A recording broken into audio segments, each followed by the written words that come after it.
My mother called me on a Tuesday in October to confirm Thanksgiving headcount, listed all 7 of my nieces and nephews by name, and then, almost as an afterthought, mentioned that this year might be simpler if I came without Maya, since, as she put it, it's really meant to be a time for the actual grandchildren. Welcome back to Silent Mirror Stories, where hidden truths finally find their reflection, and quiet people discover that silence often protects the strongest evidence.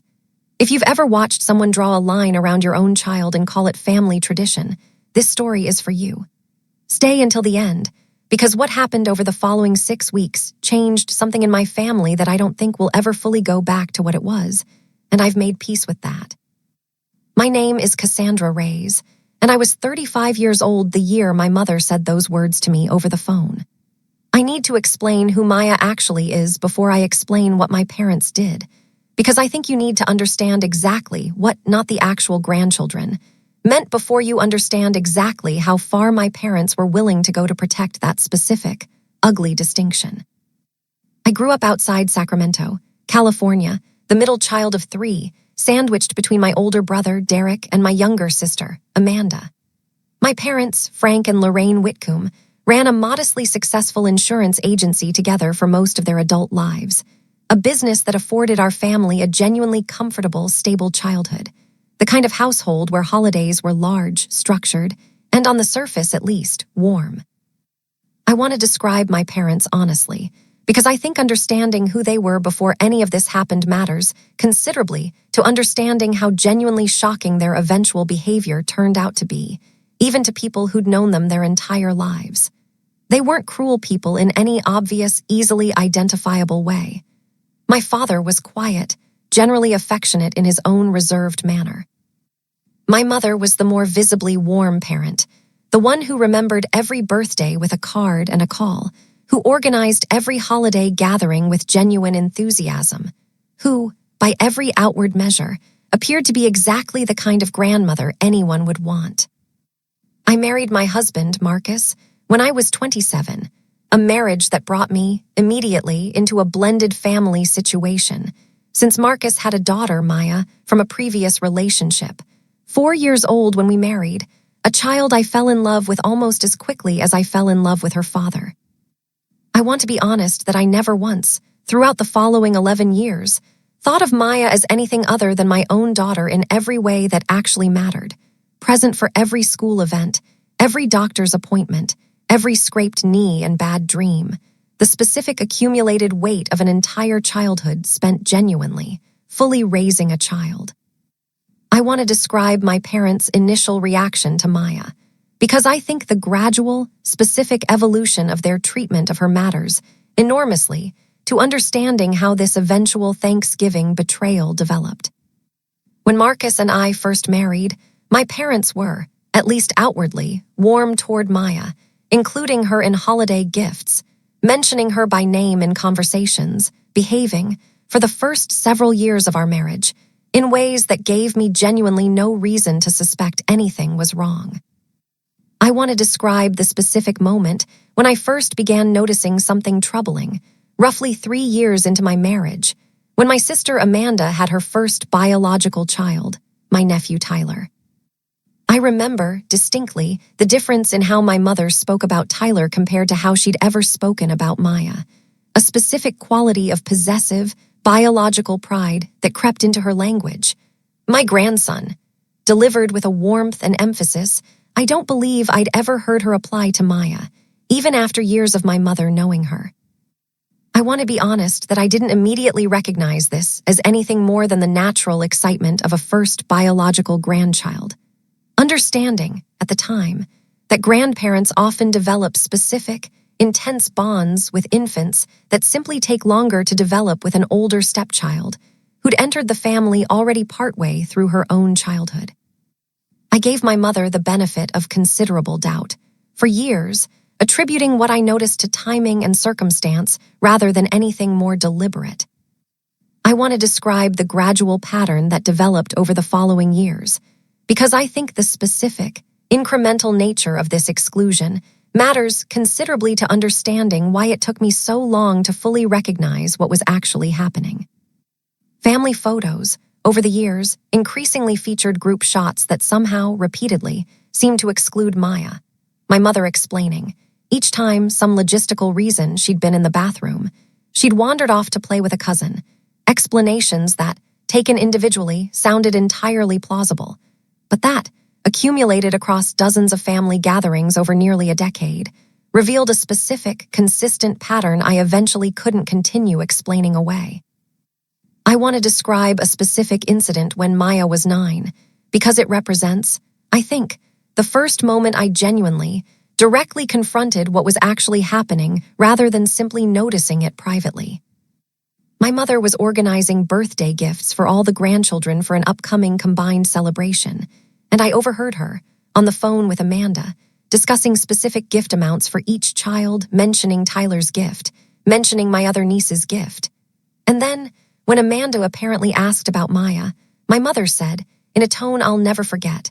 "Oh, I'll get her something small. She's not really ours to spoil the same way."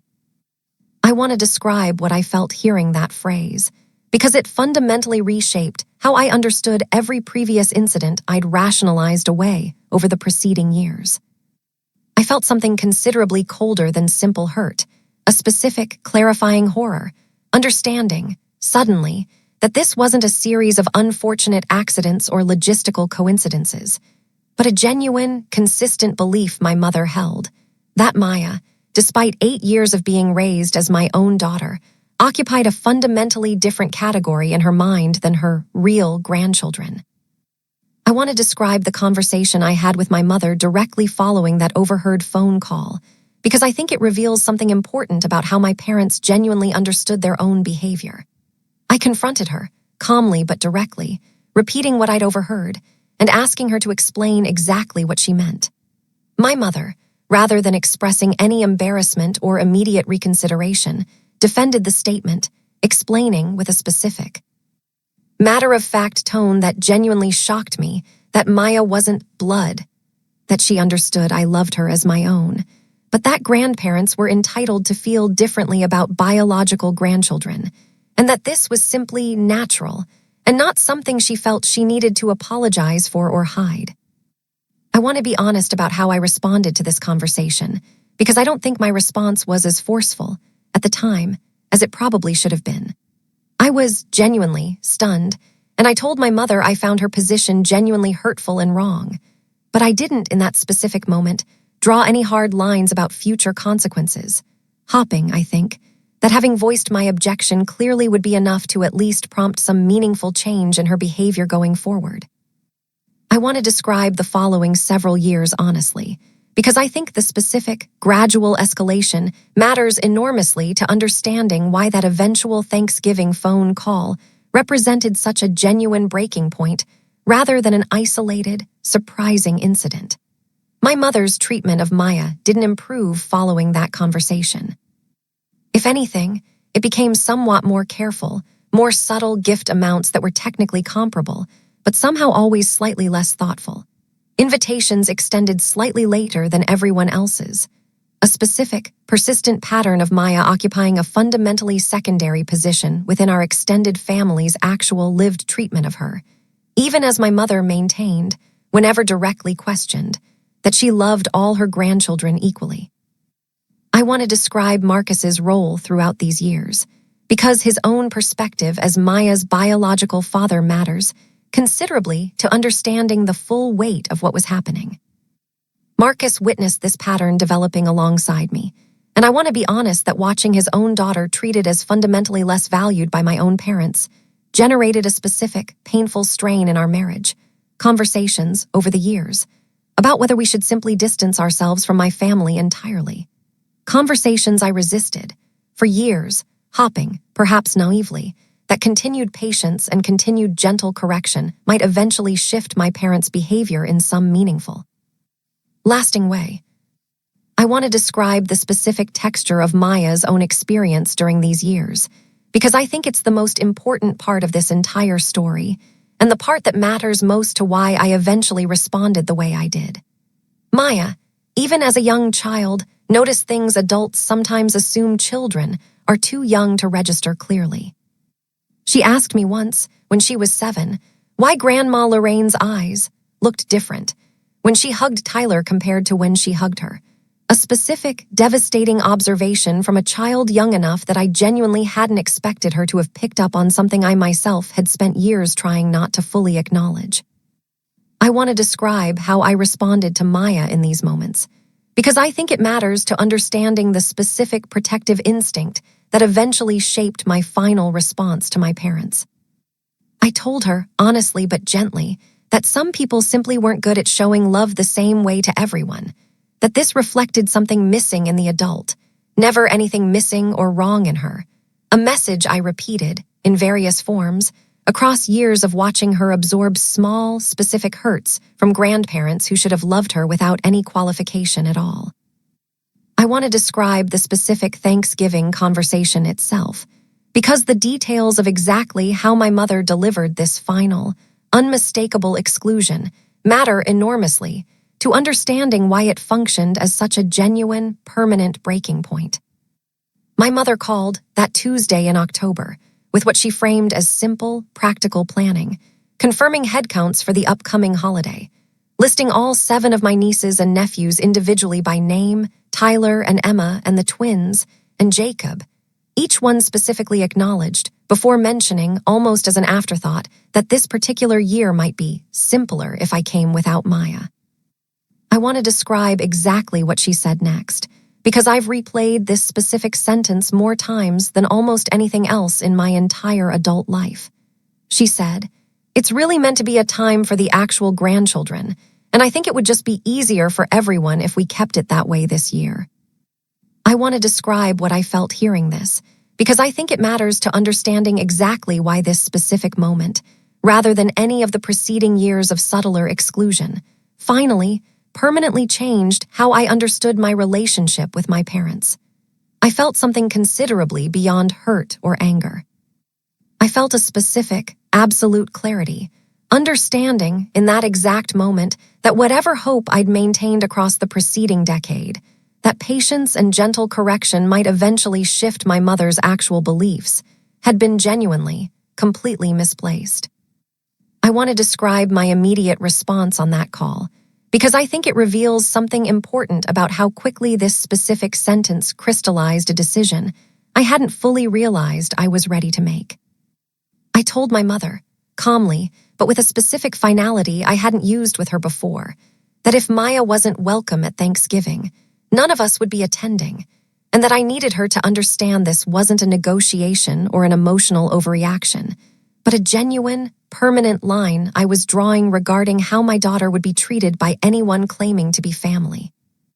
I want to describe my mother's reaction to this, because it revealed, with a clarity I hadn't previously witnessed, exactly how deeply held her actual position was. Rather than backing down or reconsidering, she became defensive, insisting I was being dramatic, that she loved Maya in her own way, that I needed to understand grandparents were entitled to certain feelings about biological connection that I, as Maya's stepmother, apparently couldn't fully appreciate myself. I want to describe the specific weeks following that phone call, because I think the broader family response matters considerably to understanding how this situation ultimately, permanently reshaped our entire extended family's dynamics. I called my siblings directly, both Derek and Amanda, describing exactly what our mother had said, wanting them to understand my decision before Thanksgiving itself arrived and generated confusion or gossip about my sudden absence. I want to describe Derek's reaction because it surprised me genuinely, given how relatively distant our own relationship had been over the preceding years. He told me, immediately and without hesitation, that he was horrified by what our mother had said, that he'd noticed similar patterns himself over the years, but had never fully named them the way I now had, and that he intended to speak directly with our parents about it before Thanksgiving arrived. A genuine, immediate solidarity I hadn't fully anticipated but deeply appreciated. Amanda's reaction, I want to be honest, was considerably more complicated, and I think understanding her specific response reveals something important about how these family dynamics often perpetuate themselves. She expressed sympathy for my situation, but also, gently, suggested that perhaps I was overreacting somewhat, that our mother meant well, even if her delivery had been clumsy. A response that, while not overtly hostile, revealed exactly the kind of accommodating minimization that had allowed this pattern to continue unchallenged for so many years within our family. I want to describe the specific conversation Derek had with our parents, because it happened roughly a week after my own confrontational call, and its outcome mattered considerably to how the following Thanksgiving itself eventually unfolded. Derek told me afterward that he'd confronted both our parents directly, describing our mother's specific comment, and that our father, notably, had seemed genuinely uncomfortable and somewhat apologetic, while our mother remained largely unmoved, repeating substantially the same justification she'd offered me directly. I want to describe the specific decision I ultimately made regarding that Thanksgiving, because I think it matters to understanding the full scope of what this entire situation eventually cost and what it eventually protected. Marcus, Maya, and I did not attend my parents' Thanksgiving that year, the first time in my entire adult life I'd missed the holiday with my extended family. We instead hosted a smaller gathering at our own home, joined by Derek and his own family, who chose, deliberately and pointedly, to skip our parents' gathering as well, in direct solidarity with the specific line I'd drawn. I want to describe what I understand happened at my parents' own Thanksgiving that year, secondhand through Amanda, because I think it reveals something important about the actual, practical consequences my parents faced once their private beliefs finally became genuinely, unavoidably visible to the broader family. The gathering, apparently, felt noticeably smaller and considerably more subdued than usual, several relatives asking pointed questions about where Derek's family and I had gone. Questions my mother apparently answered with increasingly strained, unconvincing explanations that satisfied almost nobody actually asking. I want to describe the months following that Thanksgiving, because I don't think this story resolved into any simple, complete reconciliation, and I want to be honest about the considerably more complicated, ongoing reality that actually developed instead. My relationship with my mother remains, even now, genuinely strained. Conversations between us considerably less frequent and considerably more careful than they'd ever been throughout my earlier adult life. A distance I've made a specific, deliberate peace with, understanding it as the direct, unavoidable consequence of a belief she's never actually, fully renounced, despite the genuine social cost it's clearly created within our extended family. I want to describe my father's own, somewhat different trajectory throughout this period, because I think it reveals something genuinely important about how these situations sometimes evolve differently between two parents who ostensibly share the same household beliefs. My father called me directly, roughly 2 months after that Thanksgiving, in a conversation I found genuinely moving, apologizing considerably more directly and completely than my mother ever had, acknowledging that he'd allowed my mother's specific views about Maya to go unchallenged for years within their own household, out of what he described as a general pattern of deferring to her on most family matters, an apology that, while it didn't fully repair everything, represented a genuine, meaningful step my mother herself never took. I want to describe how my father's relationship with Maya has evolved since that conversation, because it stands, I think, in genuinely important contrast to my mother's continued distance. He began, deliberately and consistently, reaching out to Maya directly, calling her on her own birthday separately from any combined family celebration, attending, on his own, several of her school events over the following year, a specific, sustained effort to build a genuine, individual relationship with her that felt considerably more meaningful, given everything that had happened, than any comparable gesture might have felt before this entire situation unfolded. I want to describe Maya's own reaction to everything that happened, because I think her perspective matters more than almost anything else in this entire story. She was 15 by the time this Thanksgiving confrontation occurred, old enough to understand, with considerable clarity, exactly what had happened and exactly why we hadn't attended the family gathering that year. I want to describe a specific conversation we had, roughly a week after Thanksgiving, when she told me, with a specific maturity that both moved and genuinely broke my heart, that she'd actually felt relieved more than hurt once she understood we wouldn't be attending, explaining that she'd always sensed, even without fully nomming it to herself, that something was different about how Grandma Lorraine treated her, and that having it finally, openly acknowledged, rather than continuing to quietly absorb it year after year, felt, in some strange way, considerably better than continuing the previous pattern indefinitely. I want to be honest about where things stand now, roughly 18 months out from that original phone call, because I don't think a fully resolved, comfortable family dynamic accurately represents everything that's actually happened since. My mother and I maintain a considerably more limited relationship than we once had. Holiday gatherings now generally split between two separate occasions, one hosted by my parents that Maya and our immediate family generally don't attend, and a separate gathering, increasingly embraced by Derek's family, and gradually, even by Amanda's family as well, that centers explicitly around a genuinely inclusive definition of who counts as family, regardless of biological connection. I want to describe how this broader shift within my extended family has actually developed, because I think it reveals something meaningful about how a single, clear boundary can sometimes reshape considerably more than just the immediate relationship it originally addressed. Amanda, who'd initially seemed somewhat dismissive of my concerns, gradually, over the following year, began openly acknowledging, in conversations with me, that she'd noticed the same patterns herself over the years, and had simply never felt she had sufficient standing or courage to name them as directly as I eventually had, an admission that led, gradually, to her own family joining our separate gathering more consistently than my parents' traditional one. I still think, sometimes, about that specific phrase my mother used, the actual grandchildren, a phrase that, despite everything, I've come to understand as revealing something considerably more significant than a single instance of thoughtless cruelty. It revealed, I think, an entire, sustained belief system my mother had apparently held for years, one that treated love and family belonging as something fundamentally tied to biology, rather than to the actual, accumulated years of genuine care and presence a person builds within a family. A belief I'm genuinely grateful my own daughter never had to continue quietly absorbing without ever having it named clearly, directly, and permanently for exactly what it actually was.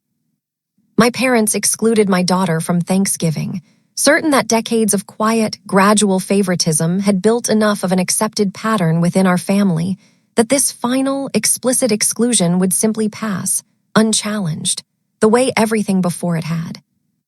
What they discovered instead was that the specific line I finally drew that October afternoon didn't just cost them one holiday. It reshaped, permanently, exactly which version of our family Maya would actually grow up genuinely belonging to,